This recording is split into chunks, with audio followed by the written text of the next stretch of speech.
kasih Tuan Di-Pertua dan tahniah atas tugas yang mencabar dan menerima pun dengan dalam cabaran hangat.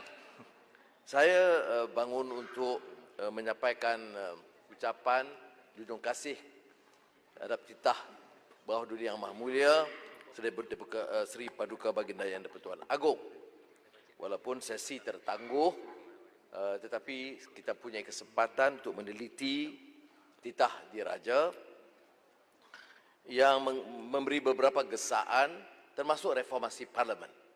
Saya harap Yang di-Pertua akan memberikan perhatian untuk meneruskan usaha memperbaiki urusan pentadbiran dan reformasi parlimen yang telah berjalan.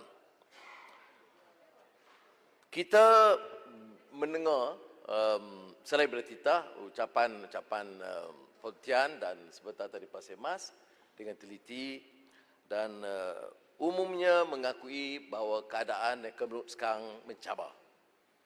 COVID-19 diketahui, saya tidak bermaksud untuk membicara tentang perkembangan kesan dan dampak yang negatif kepada ekonomi Malaysia dan ekonomi dunia kerana ini semua disepakati. Namun seperti mana dikatakan oleh pujangga penyair W.B. Yeats, keadaan itu memang gawat. Things fall apart. The center cannot hold. Ini yang disebut new normal ni. Saya bimbang kerana new normal ni seolah-olah dianggap normal baru, meneruskan kerja-kerja yang sama, kobrokan yang sama, rasuah yang sama, pengagihan kerusi yang sama. Ini yang kita bimbang. New normal ini patutnya dalam konteks pakar ekonomi pernah menyebut dalam menangani masalah krisis, Dr. Schumpeter, gale of creative destruction. Kita tahu ada destruction. Bahawa sistem ekonomi, masalah pengangguran, masalah kebebasan, jarak sosial yang diumumkan oleh Menteri saban hari. Tahniah juga kerana kesungguhan. Atau kita sebut pembatasan sosial. Ini new normal. Tapi new normal ini bukan mengesahkan kaedah lama.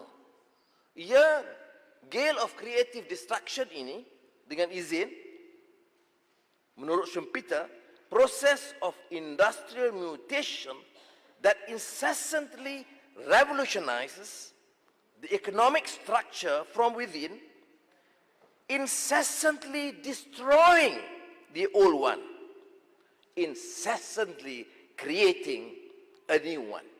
Maknanya mesti ada tekad menggunakan kemusnahan, kerusakan, kebobrokan yang ada untuk membina dan membangun yang baru.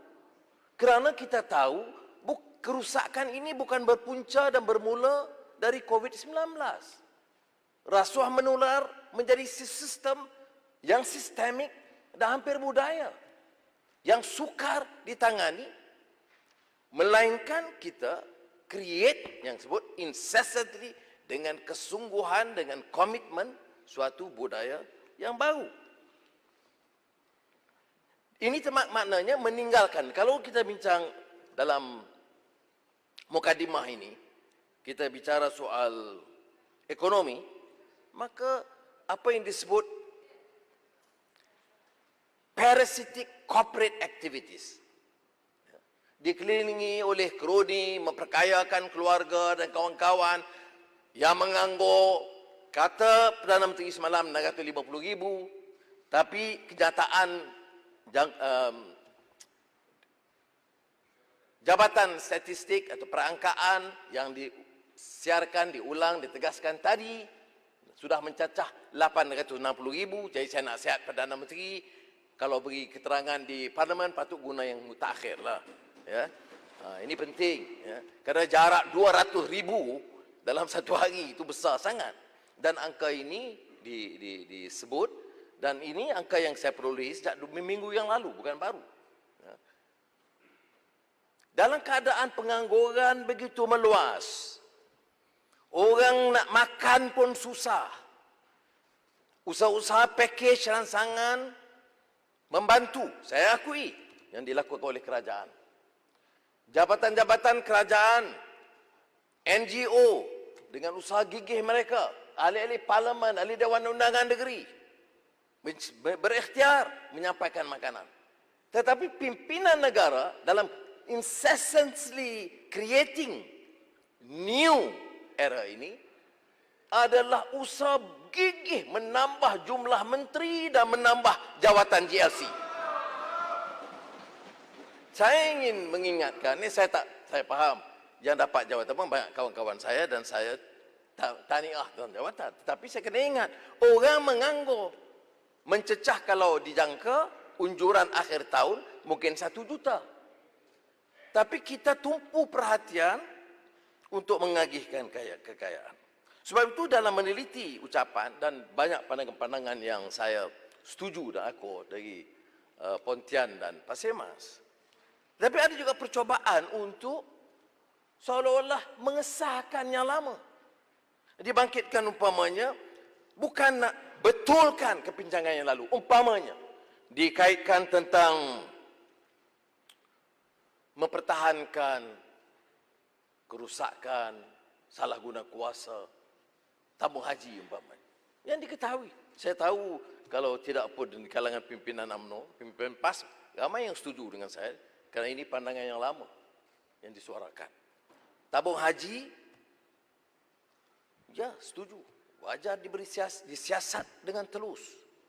Bukan untuk memfitnah, bukan untuk mencari alasan-alasan mengesahkan kesalahan-kesalahan yang lalu.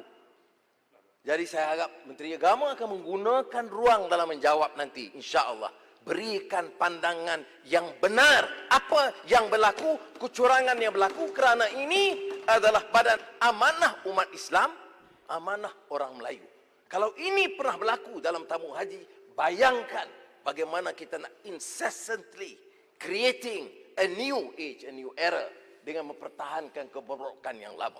Terima kasih. Terima kasih, Speaker. Terima kasih, Pak Dickson atas laluan. Pak Dickson menyentuh tentang tabung haji, satu institusi yang sangat sensitif dengan orang Melayu Islam. Legasi Engku Omar yang buat kajian kenapa orang Melayu simpan duit. Engku Aziz. Antaranya orang Melayu simpan duit sebab nak pergi Mekah. Jadi dia cadang dan kemudian dia mulakan tabung haji. Tabung haji bermula dengan cantik dan hebat. Ya. Ada 2 fungsi. Pertama, terima duit pendeposit. Kemudian bila naik giliran haji, maka diuruskan pengangkutan, penginapan, makan minum dan sebagainya. Tabung haji juga menggunakan sebahagian daripada duit pendeposit untuk melabur. Ya, Alhamdulillah berkembang dengan begitu gah dan membanggakan. Daripada keuntungan itu diberikan hibah. Ya, mengikut Akta Tabung Haji 1995, 23.2, hibah dibayar apabila aset melebihi liability. Ya. Tuan Speaker, di antara tahun 2011 hingga 2017, pendeposit baru tabung haji ini meningkat tinggi. 10.6%. Apa tarikan mereka? Tabung haji menawarkan hibah atau dividen yang paling tinggi berbanding institusi perbankan Islam yang lain. Dan ada 9 juta pendeposit tabung haji. Daripada 9 juta itu, hanya 1.3% penyimpan yang memegang lebih 50% daripada nilai simpanan tabung haji. Segelintir aja. 117,000 atau 1.3% simpan lebih separuh daripada total simpanan pendeposit bernilai 9 juta. Jadi tabung haji kena bayar hibah setiap tahun. Bayar hibah. Bayar hibah. Baik, 2014 Bank Negara tegur tabung haji. Sebab pada ketika itu aset sudah pun kurang berbanding liability. Bank Negara tegur. Gubernur Bank Negara hantar. Tapi tabung haji teruskan juga memberi hibah. Baik. 2017 Penyata kewangan tabung haji dibentangkan kepada jemaah menteri. Saya masa itu dalam jemaah menteri, paguh dalam jemaah menteri. Sebahagian besar kita. Kita terkejut apabila diberitahu dalam laporan kewangan itu, audit tegur Teguran yang paling ketara ialah penyediaan penyata kewangan Berucap tahun ke apa ni? 2013. Berucap ke apa ni? Tidak. Pasal tu ke? Kalau tak setuju nanti minta laluan dengan Port Dickson. Saya okey. Ya. Saya bertanggungjawab terhadap fakta yang saya lafazkan dalam institusi parlimen ini. Diberitahu bahawa penyediaan laporan keuangan itu bukan oleh penilai bebas, tetapi oleh pengurusan dalaman tabung haji. Hakikat sebenar tahun 2017, tabung haji rugi. Tapi dilaporkan untung. Jadi apa kita buat? Kabinet kemudian mengarahkan sahabat saya, Parit Bunta, supaya lantik PricewaterhouseCoopers, dapatkan pandangan daripada audit, dapatkan pandangan daripada Institute Accountant yang mengawal dari segi disiplin audit sesebuah badan, dan kemudiannya didapati bahawa untuk tahun 2017 tabung haji sebenarnya rugi sebanyak 1.42 bilion dan defisit terkumpul sebanyak 4.8 bilion. Siapa siapkan ini? PricewaterhouseCoopers, Audit, Institute Accountant. Semuanya ini mengesahkan angka ini, dan laporan keuangan 2017 tabung haji yang disiapkan oleh badan pengurusan dia yang dibentang pada lembaga pengarahnya mengisytiharkan tabung haji untung 3.412 bilion dengan lebihan terkumpul 1.62. Kita dapati pada ketika itu tabung haji sedang sakit. Hibah kalau mengikut Seksyen 23(2) tak boleh dikeluarkan. Lalu jemaah menteri meminta Parit Bunta supaya dibentangkan plan pemulihan dan penstrukturan semula. Aset yang diasingkan, yang rugi diasingkan pada Special Purpose Vehicle di bawah Ministry of Finance Incorporated. Tapi di luar sana, Kerajaan Pakatan Harapan diserang jual tabung haji kepada orang Cina. Di kawasan saya, Masjid Taman Selasih, YDP PAS kawasan khutbah Ittaqullah, Ittaqullah.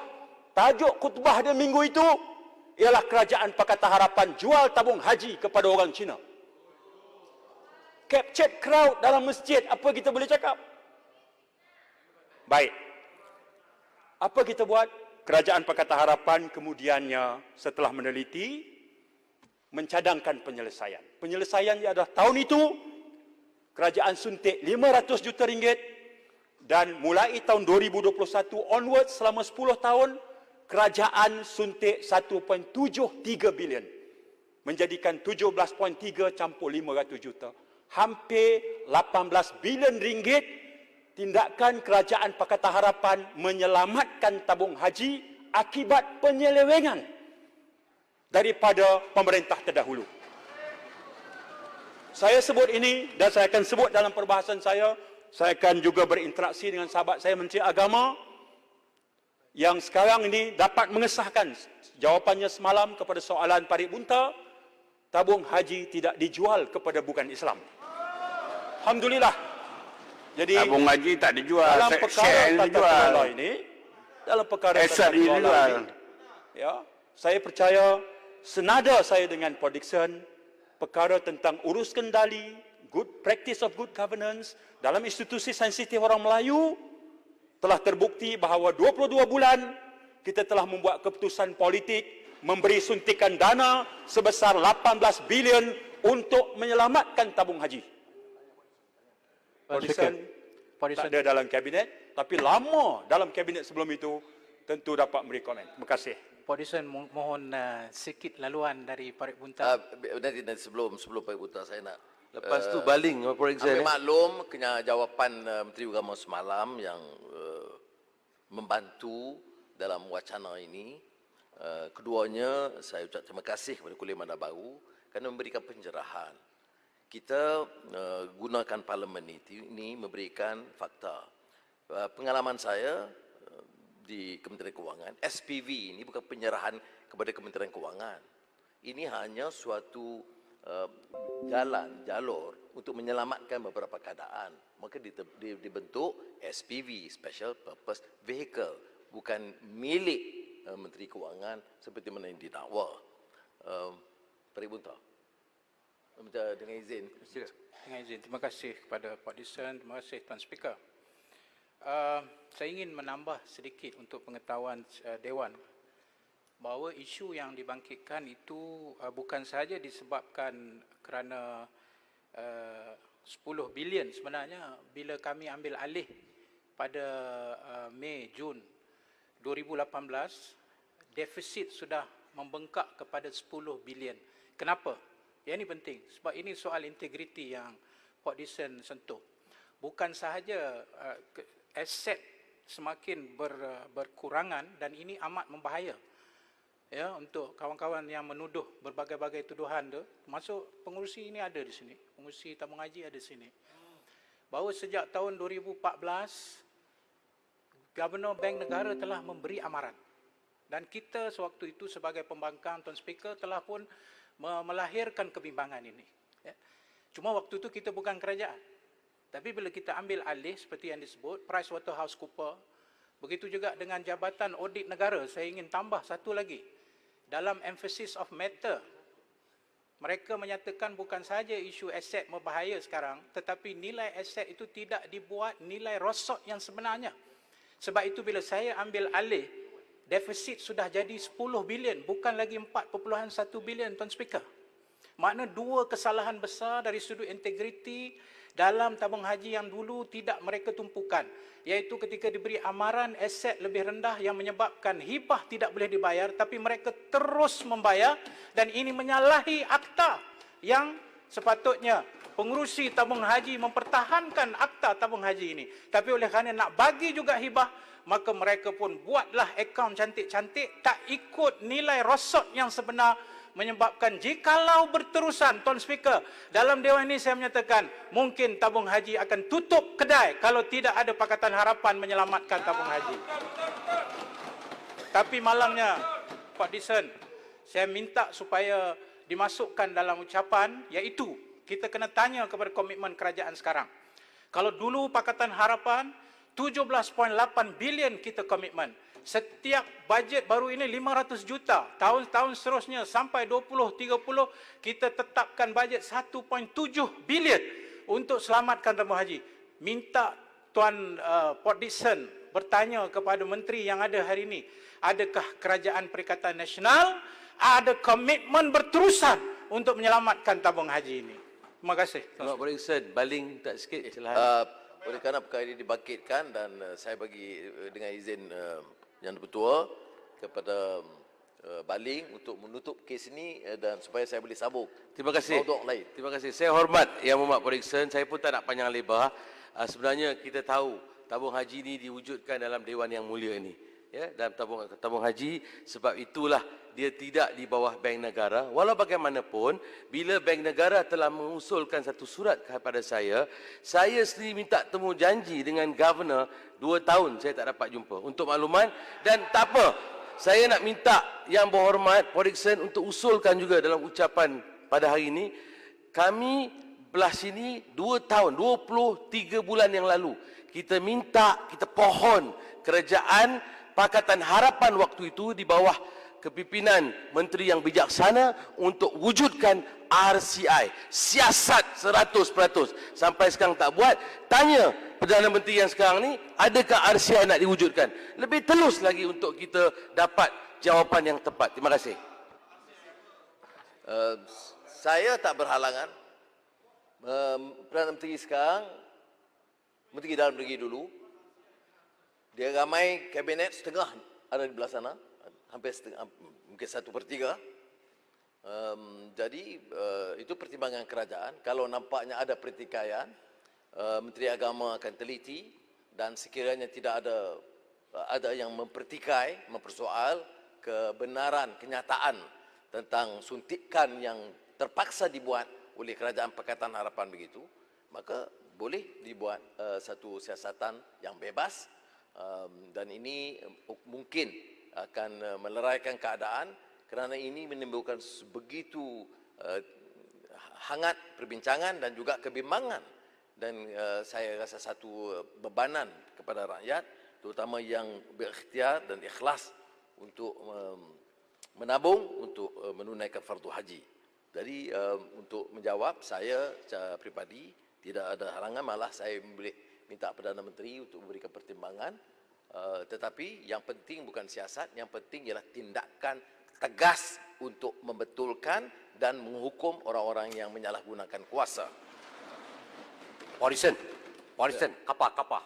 Saya ingat saya nak sambung, jadi kita sekejap. Ya.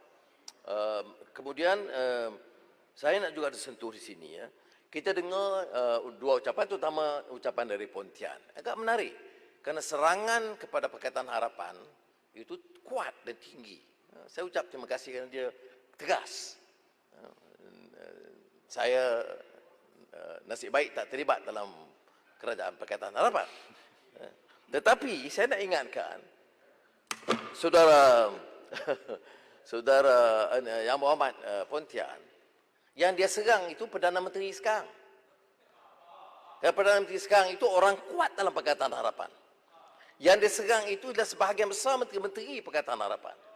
Kalau orang PAS serang, saya boleh terima sedikit kerana mereka tak tanggungjawab, tak terlibat secara langsung. Ya. Tetapi kalau orang yang terlibat, ya, itu sukar kita pertahankan. Jadi patutnya ada. Mereka bicara tentang collective responsibility. Ya. Malah dalam kes macam kita dengar tadi arwah Adib, dia di bawah Menteri Dalam Negeri. Dan Menteri Dalam Negeri itu sekarang Perdana Menteri. Aneh sekali politik di parlimen ini. Seolah-olah semua itu dipadamkan dan dijurus hanya Pakatan Harapan. Ya. Saudara pemimpin, saya bukanlah pendukung kuat Langkawi, ya, tetapi saya rasa harus berlaku adil dalam perkara ini. Baik.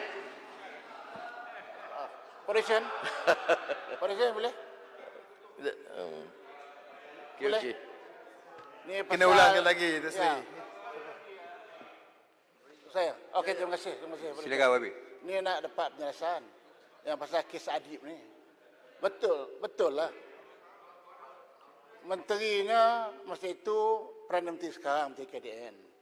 Tetapi pendakwaannya di bawah Peguam Negara. Kalau kita lihat sejarah kes Adib ni, pihak polis dah buat cadangan pada AG untuk tukar daripada tuduhan cuba membunuh kepada tuduhan membunuh. 307 pada 302. Persoalannya mengapa Peguam Negara menolak dan tidak meneruskan pendakwaan, itu yang kita persoalkan. Yang nanti Peguam Negara ni ialah kerajaan PS. Terima kasih. Boleh tanya, tapi lebih sesuai tanya Menteri Dalam Negeri ketika itu pula. Yang saya ahli Parlimen Port Dickson. Boleh saya ambil kira pandangan itu dan saya masukkan dalam draft supaya Perdana Menteri jawab. Terima kasih. Saya juga nak sentuh tentang apa yang disebut tentang keabsahan, legitimacy. Kita tidak pertikai keputusan Yang di-Pertuan Agong dalam pelantikan Perdana Menteri dan mengesahkan Jemaah Menteri. Kita tidak pertikaikan proses undang-undang. Yang kita pertikaikan ini ialah peraturan dan etika politik. Kita pertikaikan, ada yang mengatakan umpamanya bahawa memang ada mandat. Mandat itu bukan kepada ahli parlimen perseorangan. Mandat itu pada parti. Parti dengan janji yang jelas dalam pilihan raya. Dan janji itu adalah memberi kemenangan kepada Pakatan Harapan.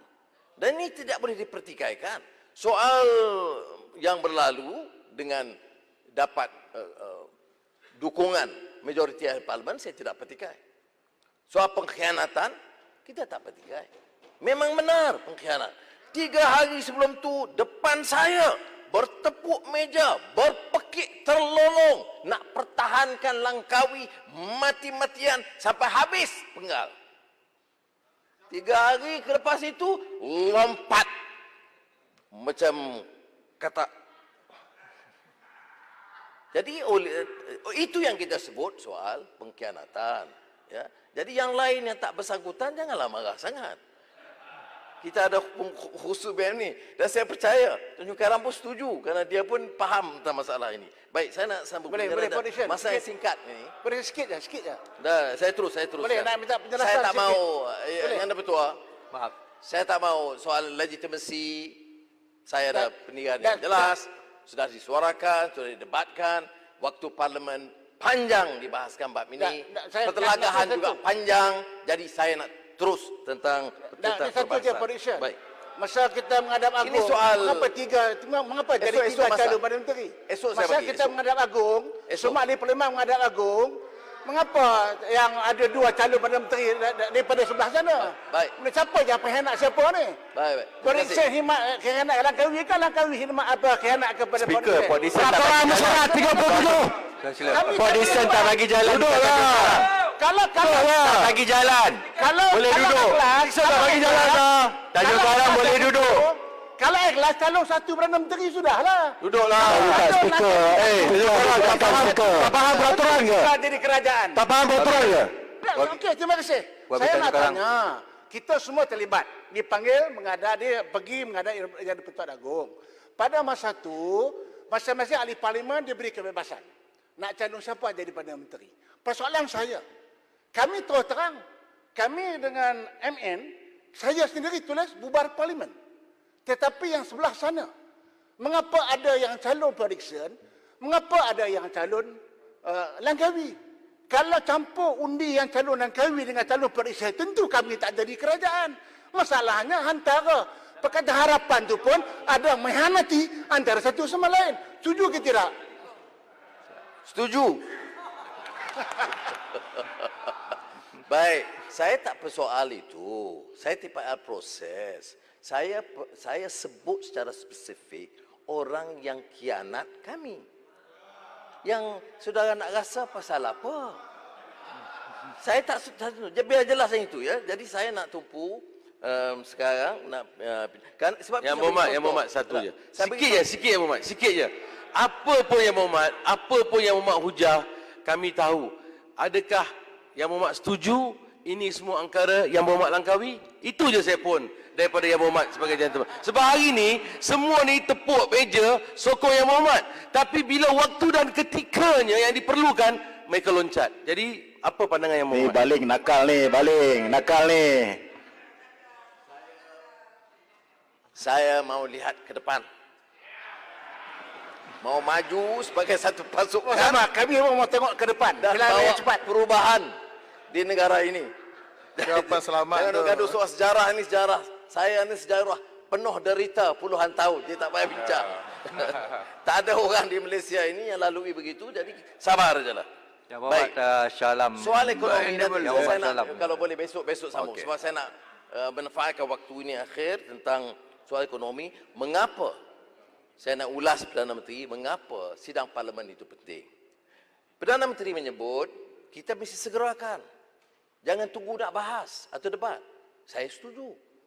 Persidangan parlimen itu bukan untuk melengahkan. Semua keputusan, malah pakai rangsangan pertama sebelum parlimen bersidang, kita memberi sokongan. Kita tak kata ini tertakluk pada perbahasan. Cuma kita kata harus disusuli dengan perbahasan. Kita belanja setakat ini 5% daripada keluaran KNK. Ya. Singapura 20%. Australia 10%. Singapura adakan perbahasan parlimen. Tidak menjejaskan program. Australia, Canada, House of Commons, UK adakan perbahasan. Tidak melengahkan. Kita pun begitu. Apa sebabnya? Sebab ada beberapa angka, data, program harus dibahaskan. Parlimen ini harus dimanfaatkan untuk mendengar hujah seperti yang kita dengar daripada berbagai pihak untuk betulkan. Saya bagi satu angka saja untuk petang ini. Kekuatan ekonomi kita itu 1.6 triliun ringgit satu tahun. Ya. Kalau dikira 2 bulan, 133 bilion. Yang kita masukkan dalam seluruh pakej rangsangan ini, kita boleh cerakin dan pertikai beberapa aspek yang dipersoalkan. Yang diluluskan itu tidak sampai 300 bilion. Maknanya, kalau kita ambil angka ini pun, bermakna suntikan itu harus ditambah. Pakej itu tidak mencukupi.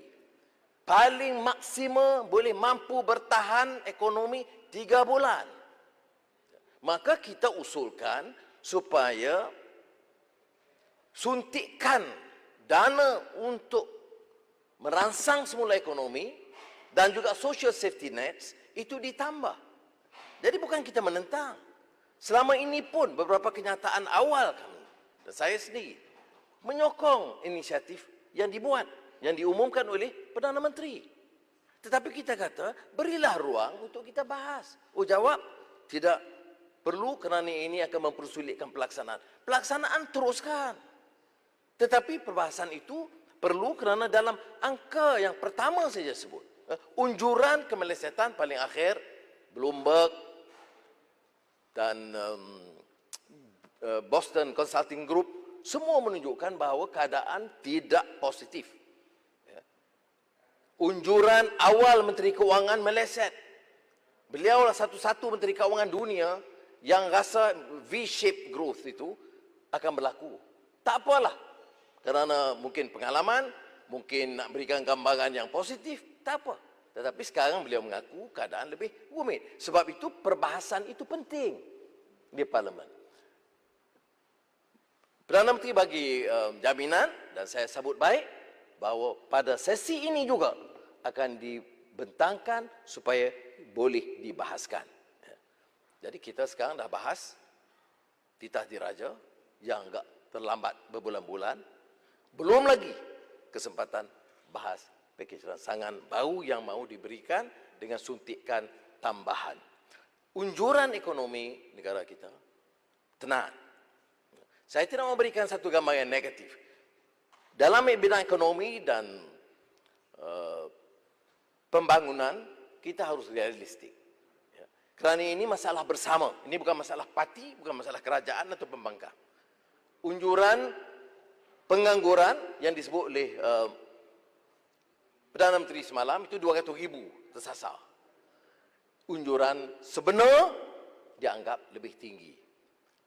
Dan kalau ini sahaja yang kita bicara, soal pengangguran ataupun orang yang hilang pekerjaan, tak termasuk apa yang disebut angka ini daripada Jabatan Statistik dan juga Perkeso, tidak termasuk yang diberi cuti tanpa gaji. Tuan Speaker, yang diberi cuti tanpa gaji itu effectively tak ada kerja. Cuti tanpa gaji. Kalau sebulan okey, 2 bulan, 3 bulan, 4 bulan, itu menjadi masalah keluarga. Dan saya percaya ahli-ahli parlimen dari semua parti tahu bila kita turun ke bawah, masalah itu derita rakyat, kesempitan hidup itu real. Sebab itu parlimen itu harus dimanfaatkan untuk membahaskan ini secara yang teliti kerana seperti mana saya sebut peruntukan 5% itu tidak cukup. Ya. Mesti ada suntikan lebih. Cuma Menteri Keuangan harus jelaskan dari mana. Menteri Keuangan jawab, dari ekosistem keuangan negara. Ini bukan jawapan, Yang Muhammad Menteri. Ya, jawapan itu harus spesifik. Menteri Keuangan, karena rakyat harus tahu, ahli parlimen harus tahu. Dari mana? Dari ekosistem. Ya. Itu tak payah Menteri jawab. Saya boleh minta Ketua Kampung DPD boleh jawab. Cuma dia jawab istilah lain lah. Dia kata dari sumber negari atau sumber tempatan. Dia tak kerti istilah ekosistem itu. Ya. Jadi ini yang memerlukan pembentangan yang lebih teliti oleh Menteri Keuangan. Kemudian perbahasan yang lebih menyeluruh. Kerana sumber itu pada pendapat saya, kalau luar daripada ekosistem tak jadi masalah. Defisit ditambah tidak jadi masalah. Kita dalam keadaan biasa, Tuan Dan Pertua, sangat keras menentang menurunnya defisit. Tetapi dalam keadaan kegawatan ekonomi dan COVID-19 yang melanda, defisit itu bukan boleh diambil perkiraan.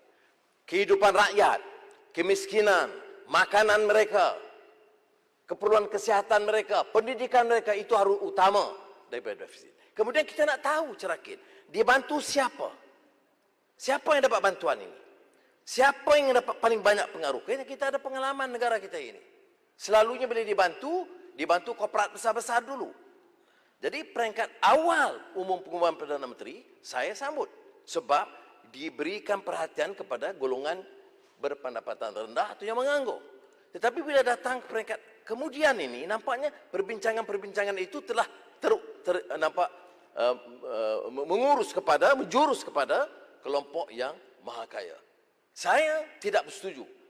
Kalau pendekatan begini, dalam keadaan 1 juta orang menganggur dan mungkin bertambah pada tahun hadapan, orang yang hilang pekerjaan seperti kita sebutkan, bahkan yang miskin. Saya percaya di Raup, di Temeloh, di mana-mana tempat yang kita lalui. Bukan saja di desa, tapi juga miskin bandar.